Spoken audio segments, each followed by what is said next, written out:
All right, so this is a post introduction.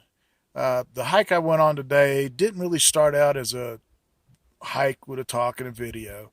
I left our veranda here and really took the dogs out just to let them have their nose and wander around.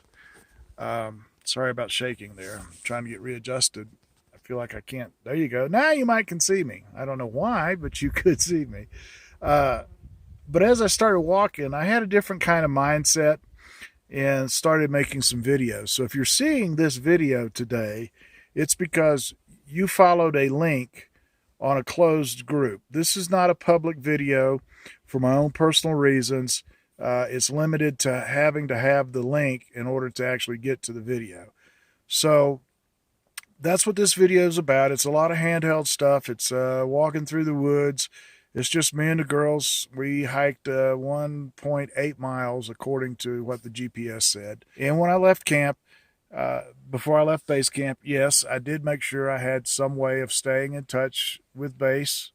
And the camera's adjusting weird here.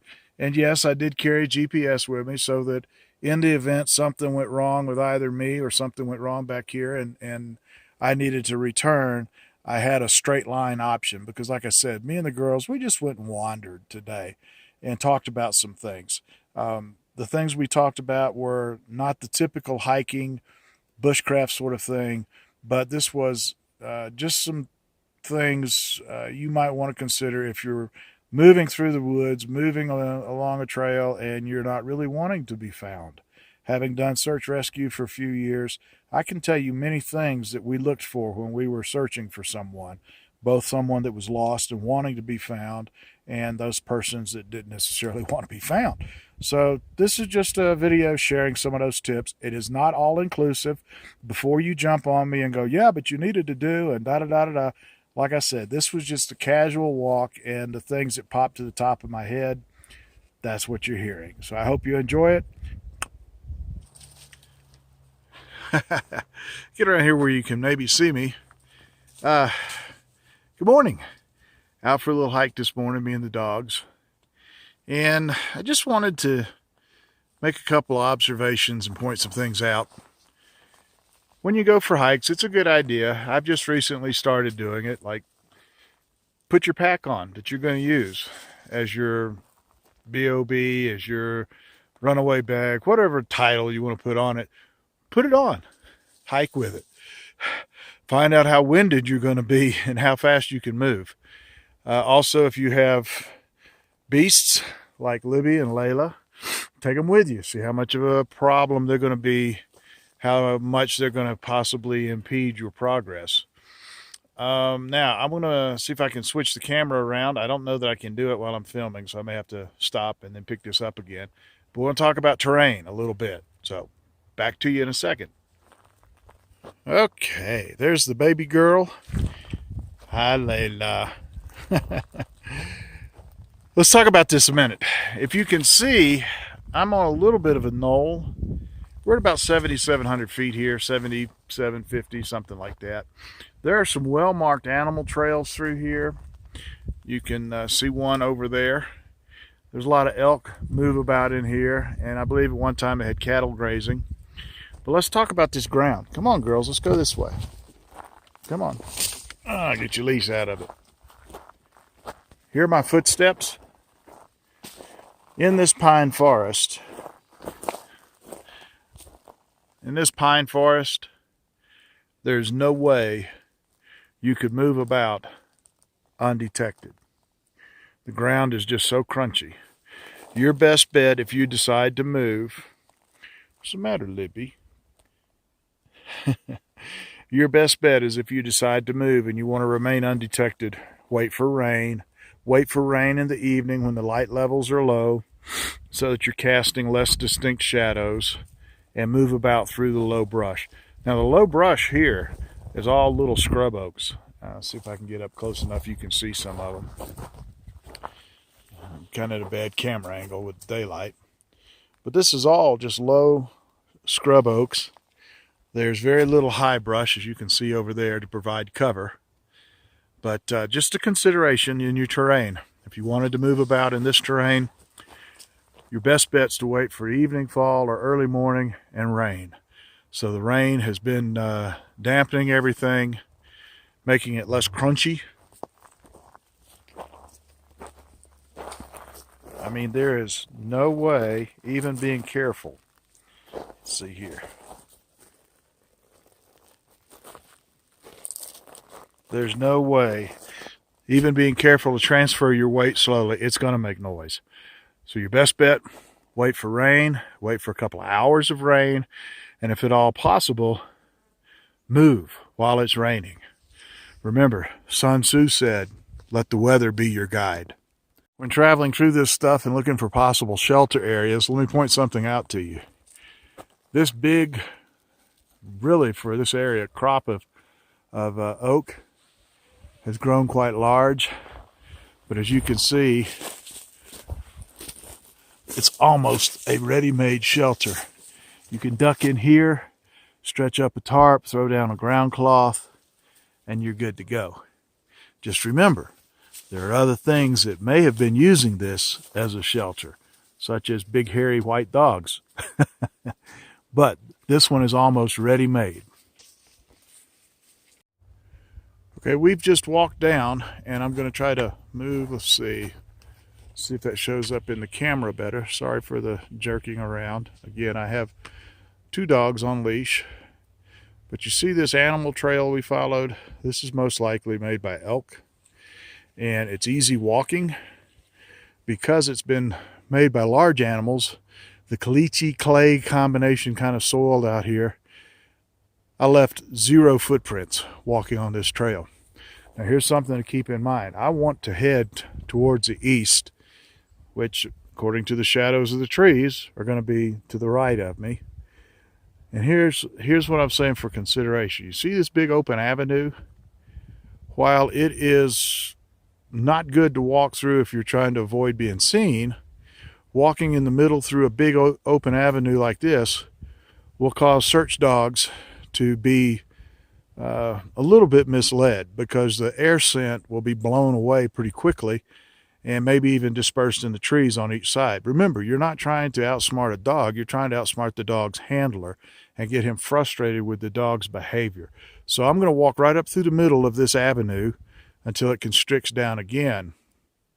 And this particular avenue has some other things to my advantage. I'm going to pan around a little bit. Hope you can see them. Can you see what they are? Yeah, all these nice smooth rock surfaces. I want to try to walk across those as much as possible. And again, you can see the big open trail. Yes, Layla, I see it. Layla's already following this trail. The other advantage to following this trail, and I'm going to stop here in just a second and let you see what I'm talking about. You can see Layla doesn't leave any footprints. And let me stop right here. All right, I'm going to move my foot. And as you can see, there's barely a trace of a heel print there. So this gives you an easy way to walk. You might notice it's a little bit quieter. I'm not walking on the crunchy stuff. The other advantage is, if animals have actually tracked through here recently, again, your dogs are going to go, what is this? And they may give conflicting signals, which will frustrate a handler. Another little technique you can employ, though it may slow your forward progress a little bit. I've just walked through a fairly open area that started constricting down, and here's an area that's a little bit more constricted in front of me. What I'm going to do is, I'm going to show you. I'm going to walk through this constricted area, this little wide area, and I'm actually going to walk. Oh, Layla, don't jerk the phone. I'm actually going to walk beyond that break of bushes. I'm going to come back up around to this area, come through this little open trail that you can see here. Be sure I walk through those brush right there, brush up against them good. And then I'm going to come back around through my area again. These kind of clover leaves, the dogs will follow. And if you do enough of them, again, it will frustrate the handler and make him question what the dog's doing. While the girls are busy exploring the cracks and crevices of the rocks. I want to point something out to you. When you're walking along a road, if you can't walk off in the bush on the sides and make good progress, be sure, instead of walking right down the middle in the crown of the road or in either one of the ruts, get over here in the side. The reason being is the rocks and gravels in the side, they're going to help. Get down here. Where's my foot? I've lost my foot. The rocks and the gravels are going to help suppress and hide your footprints. And the first rain that comes along, this is where the water is going to run and wash and distort the print image and any sand that might be between the rocks that you miss. So, let's see, get turned around here. There you go.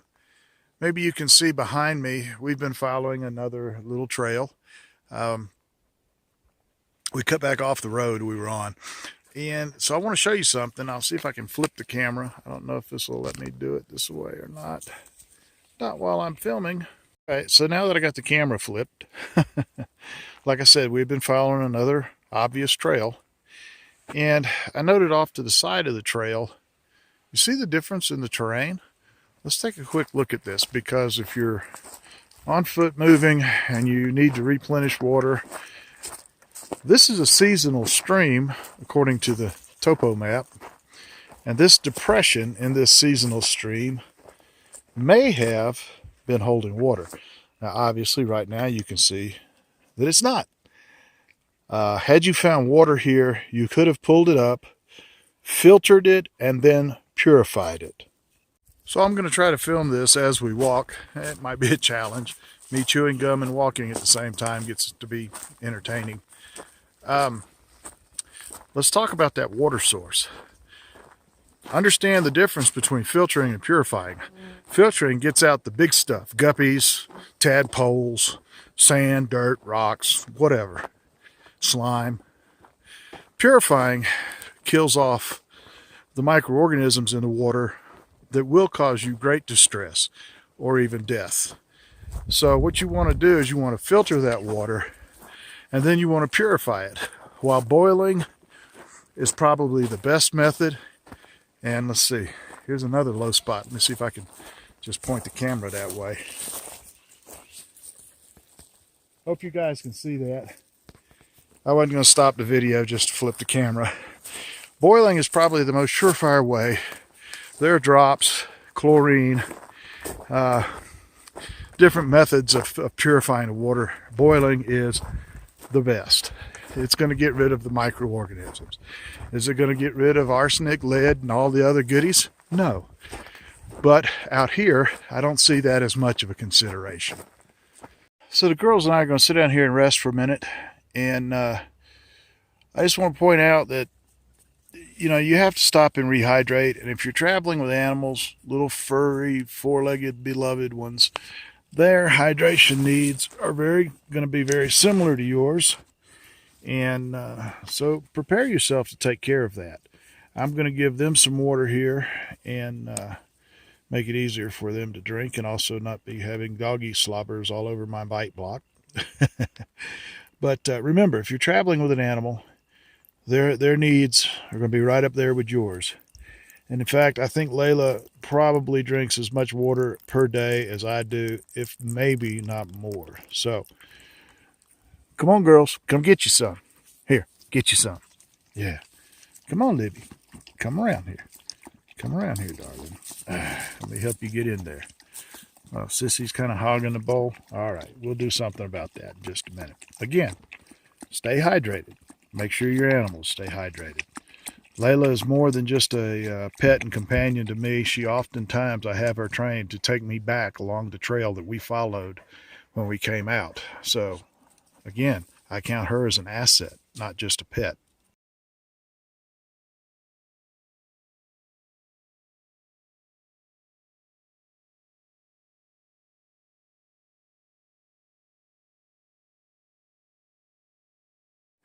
So even though the seasonal stream was dry that we were following, it did lead to a sizable source of water. This could provide drinking water and a chance to refresh, which is important. You know, if you stay out in the bush very long, a nice cool dip might feel good. Thanks for hiking along with me. Please remember, this was not meant to be an instructional video. There's lots of things I left out. It's not all about evasion and escape and all that kind of things.